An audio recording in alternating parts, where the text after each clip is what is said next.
So I'm Kelly at Book and Paper Arts, and a lot of you have been asking me for more videos on the process of laying out a page in an altered book. Hi. Now I'm just going to start talking and tell you what I'm thinking. This is an altered book that's in process. Some of the pages have been started, but still need a lot of stuff added to them. There's some pockets here. I'm going to have some ephemera put in there. But let's look at this page. This is actually the frontispiece, so it was blank and didn't have any print, and I thought it needed something to give it some interest. So this is a handwritten document, 19th century, and it's one that I got at a Portuguese flea market. I like it because it has these little flourishes here. Very cool. And the next thing to ask myself is, what do I want to put on it? And let's look at these other pages. They are heavily black and white and with that old-timey engravings. So what I have to ask myself is, do I want this last layout to be more black and white and to continue this theme, or do I want something to break it up a little bit and give some different kind of interest? So first, let's look at some black and white ideas. Now, I am lucky enough to have some 19th century engravings. These came from an old newspaper. And these came from a girl's magazine, the girl's own paper. These are actually from 1867.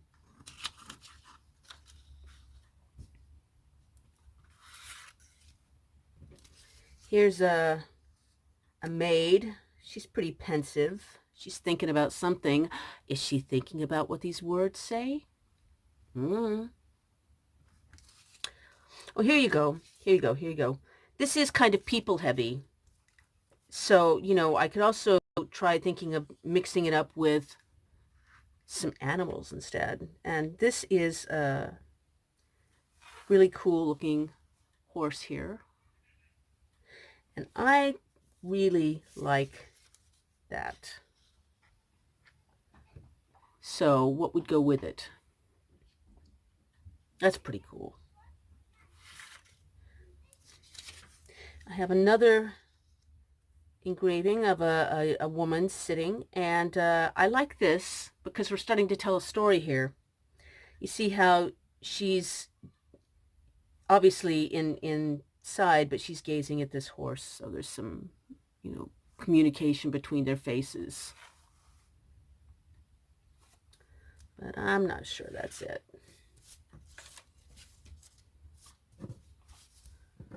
Should we go back to the queen again? No. Now you see, these are two really strong, compelling images, but they just don't tell a story. Now, here's one. Let's see. I thought about this for a quick minute because she's got flowers and a basket of flowers, and I thought it looked as if almost that the horse is thinking of eating them, or she might be offering them to him. So that does tell a story.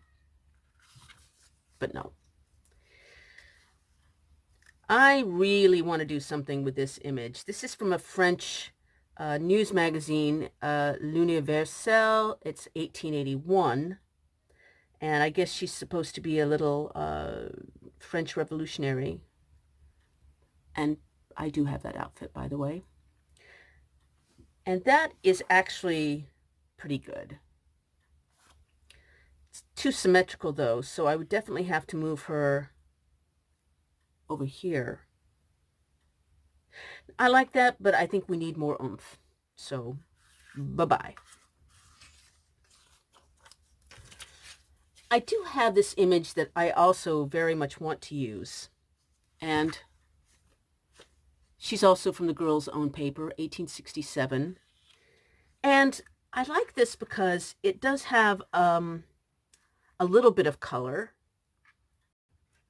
but it also is very sepia in the palette so that it picks up uh, the color of the ink and the parchment color of the paper.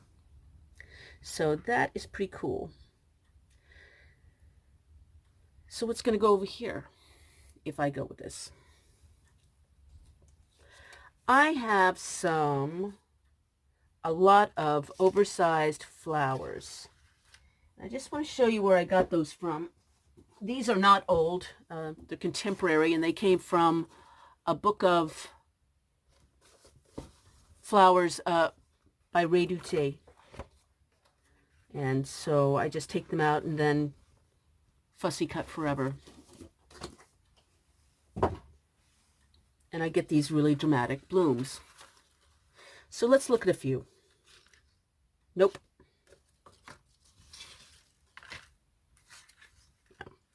Now, I really like yellow flowers in my books. They pop like crazy. But I'm not sure popping is what's called for here. It doesn't, the yellows that she has in her flowers are quite different from this daisy yellow. So it just jars. So that's not going to work. Let's see. Have a... That is actually pretty close. I looked at this earlier, and I like this a lot. And I may go with this. But let's look at a few other things while we're talking about laying out pages. Here's some passion flower, and that also, it's funny because the palette is very similar, but it just doesn't go. I do like this a lot, but I have been thinking for some time that that's going to go on my cover. You see how that really goes with that. So I'm going to save that for a little bit. Which brings me to a second thought. Do I want to have a dramatic flower on my cover and then a dramatic flower just boom the second I open the page? I'm not so sure about that. Not so sure that that's what I want to do. So let's look at another possible layout. And these are some ladies that I've had for a while. And I really like this because it fits the page well. It's already telling a story because you have these two women reading a letter. And I like the fact that they're reading a letter and that falls over into the handwritten words that I put down for the background. So we've already got a lot going on here. That's pretty good. Do we want another flower? I actually think that does not go with these ladies. Wow. Okay. I kind of like that because maybe they're reading a letter from their friend who's a secret soldier. And I kind of like that too. I'm definitely going to think about that.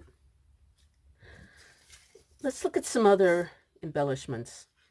You know, I like to use birds. So there's a blackbird. Okay. I want to show you how, if you move him around on the page, how it changes your narrative. Okay, here he's just looking at them. He's looking at their letter. Why are you reading their letter? Stop it! So if we move him down here, it's more as if he's looking at the table and maybe he wants to eat their food. You put him up here. That makes more sense for a bird. I also don't want him too symmetrical, so let's try moving him over there. That's better.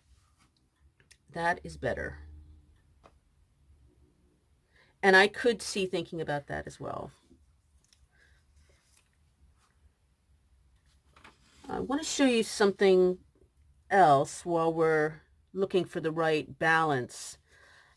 I'm not sure this doesn't need something here to add some interest, even though we've got all this. And I have this, was also in a girl's book, and it's this border to some sheet music. Okay. And I've hand torn it asymmetrically. And I really like the way these look if you add them to a page. And then you can work a lot into that. And I'm very tempted by this because you've got the flowers, which evoke how delicate their faces are, and the butterfly that is here, just by happy accident, wants to sit on top of their letter. So I really like that. Still need something to go on the other side. This is a book that I use a lot to hold my little images. I often have dictionaries or encyclopedias, and if I cut out the little engravings there when I'm on the phone or watching telly or something, then I have them too, and I just keep them here in this little book all the time, so I know where everything is. So let's look at some of the black and white birds that I've got in here. Heaven knows I like a good woodpecker, but he's looking out of the image, and that's just too distracting to the story. Okay, let's look at this guy. He's a hoopoe, and a hoopoe really adds interest to any page. And I like the way that his plumage is picking up the petals in the flowers here. But try as I may, it's just not talking to me. But I have this other hoopoe, and I like that a lot better. It's still not it, though. Let's see, I have a magpie, which I've been wanting to use for a while. Love magpies, but again, that doesn't tell the story here. So let's keep flipping through the little book of birds. Let's see. Okay.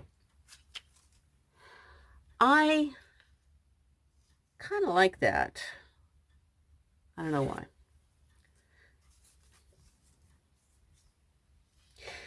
Now, in some ways this is underwhelming, but maybe that's okay because birds are always a good bet. He's lovely.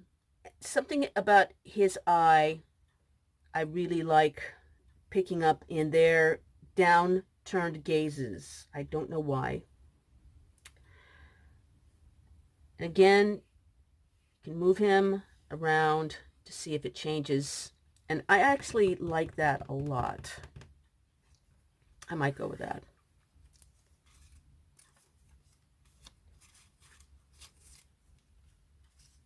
Nope. Let's see.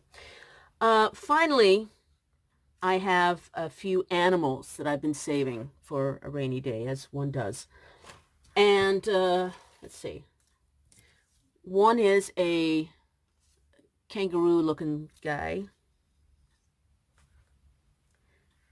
And I think if his face was facing inward, I would think about this because it's whimsical and it suits, but he's not. He's looking out, and that's just no good.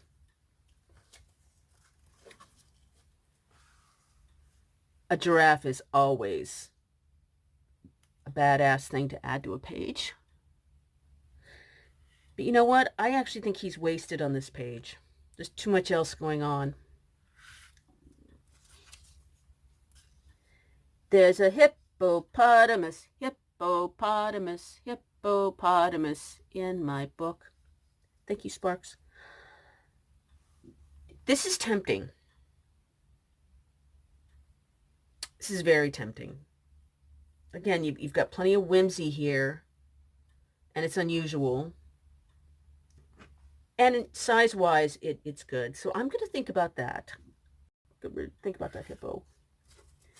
Now, I'm also thinking about this Audubon rabbit, because he's not very sexy, but again, his palette fits the page, and even though his face is looking off, his eye is looking back towards them, which, again, can tell any number of stories. Is he trying to make a getaway? Is he giving them the side eye? I don't know. You tell me. I can tell you one thing, that having looked at this for a few minutes, I think that is too much border. I really do.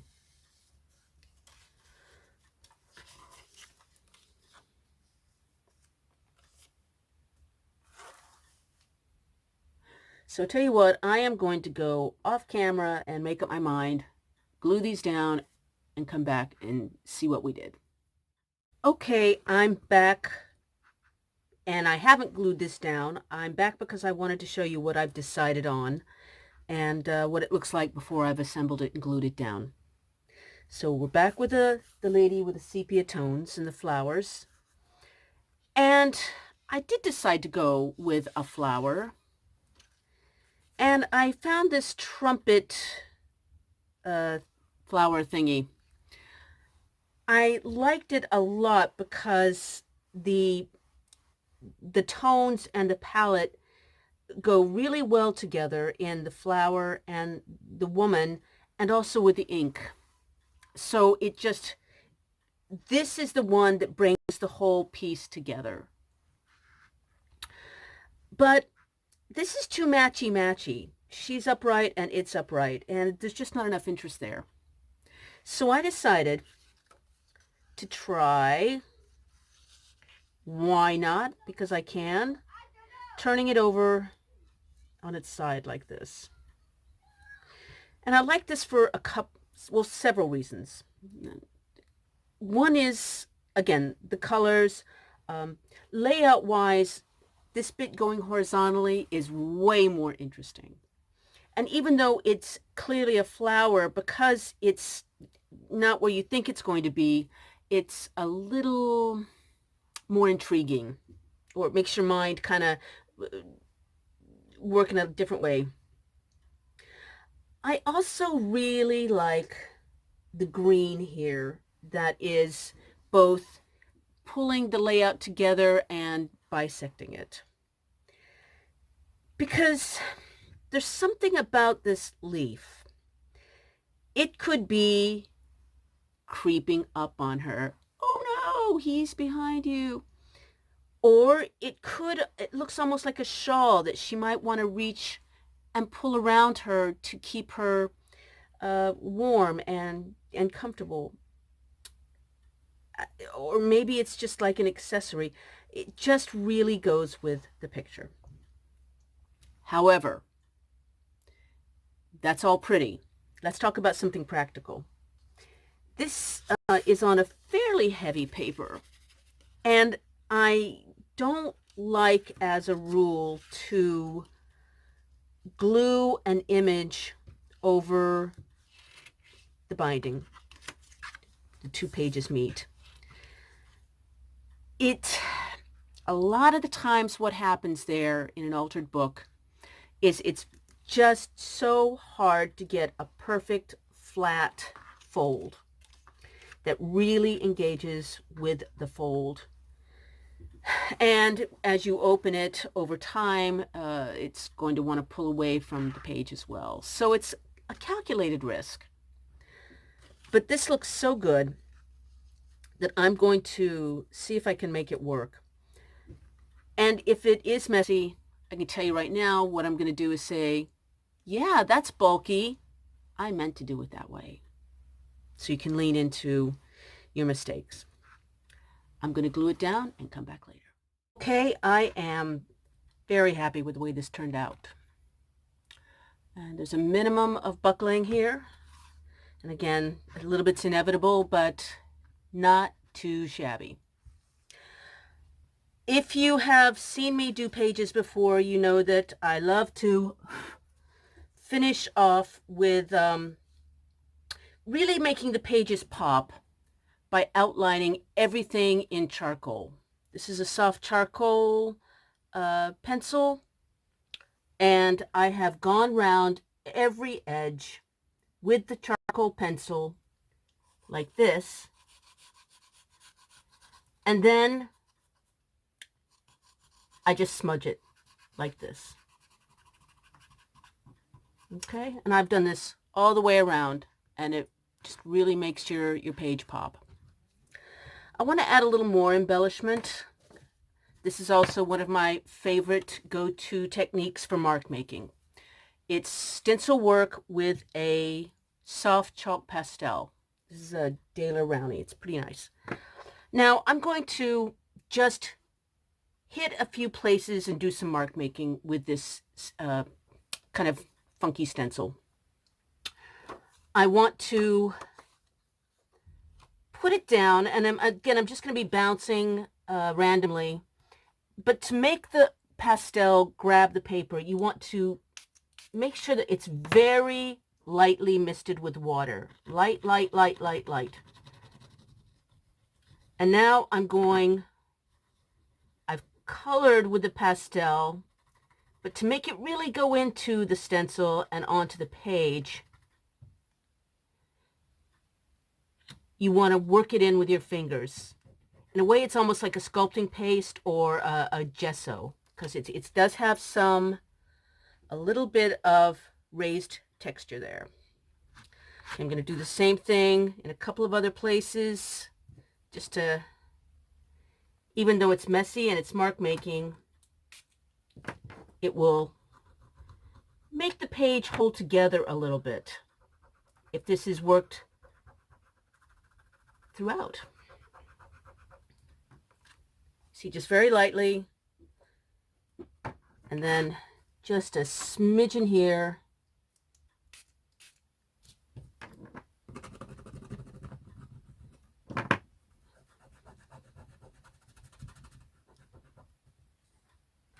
And again, you see that you've made these pages hold together a little bit better now, because this pattern is on both sides.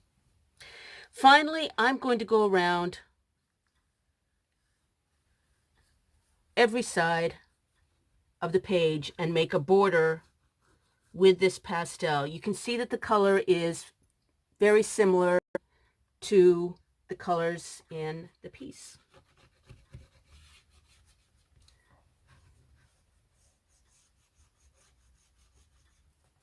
So I'm just going around and coloring.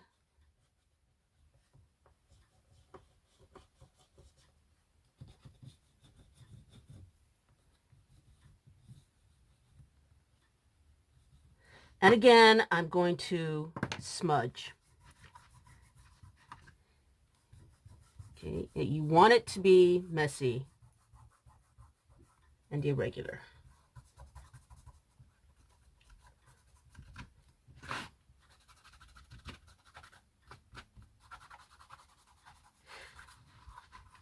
And again, what you're doing is you're making a bit of a frame, and you're making the two pages hold together into one layout.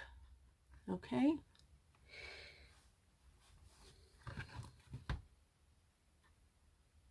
And there you have it. If you have any questions, please let me know in the comments. I'm happy to troubleshoot. Otherwise, see you soon.